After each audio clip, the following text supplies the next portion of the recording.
sur ces tirs tout à l'heure devant le consulat d'Israël à Munich avec Claude Moniquet, expert en contre-terrorisme et cofondateur du Centre stratégique européen d'intelligence et de sécurité.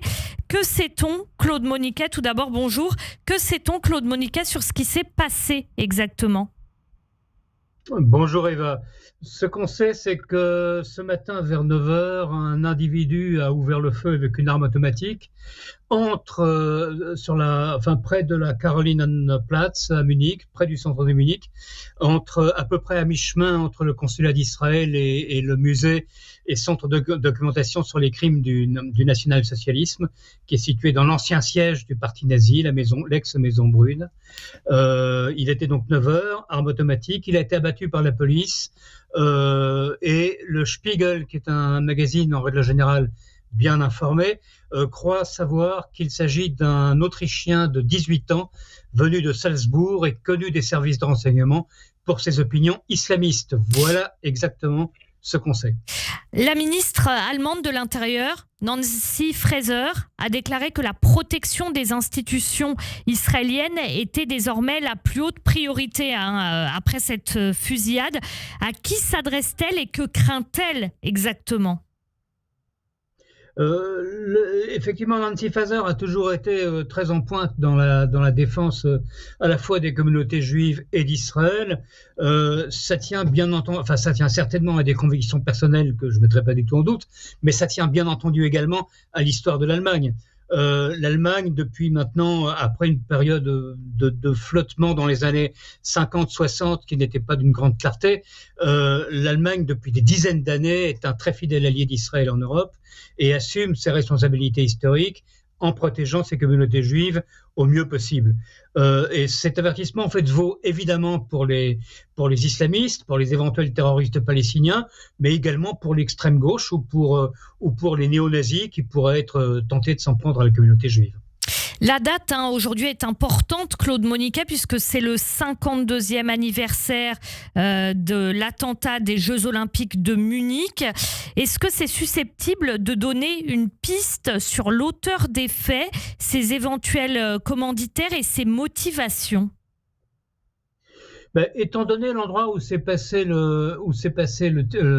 sont passés les tirs ce matin, déjà on peut émettre une hypothèse. Le consulat d'Israël était fermé ce matin, donc l'hypothèse que l'on peut émettre, c'est que voyant que le consulat était fermé, l'homme se serait rabattu sur le centre de documentation des crimes du national-socialisme à quelques dizaines de mètres de là.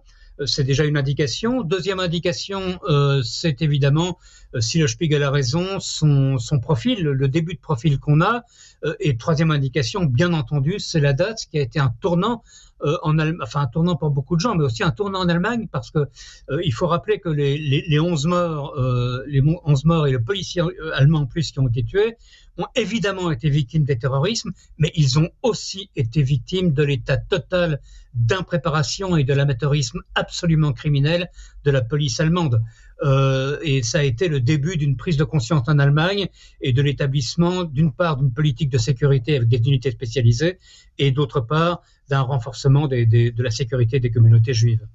Claude Moniquet, vous l'avez évoqué, ce terroriste, apparemment, en tout cas selon le Der Spiegel, ce serait un islamiste.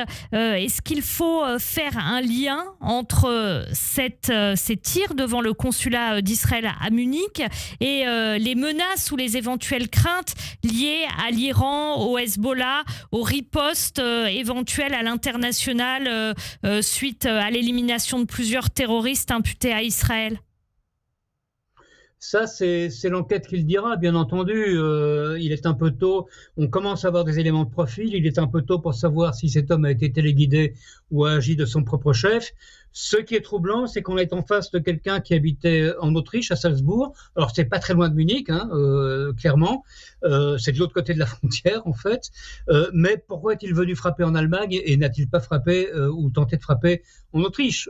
Est-ce qu'on lui a indiqué l'Allemagne? Est-ce que le consulat de Munich le consulat d'Israël à Munich était l'installation israélienne la plus importante et la plus proche de son lieu d'habitation, de son lieu de résidence? Tout ça, l'enquête le dira et l'enquête déterminera s'il a été téléguidé ou si on est en face d'un individu qui agit de sa propre initiative. Mais dans tous les cas, on est clairement dans ce djihadisme d'ambiance, cet antisémitisme d'ambiance et ces actions anti-israéliennes qui sont suscitées par ce qui se passe au Moyen-Orient, mais également, bien entendu, et essentiellement par une propagande qui vient de l'Iran, mais qui vient malheureusement aussi de l'extrême gauche européenne.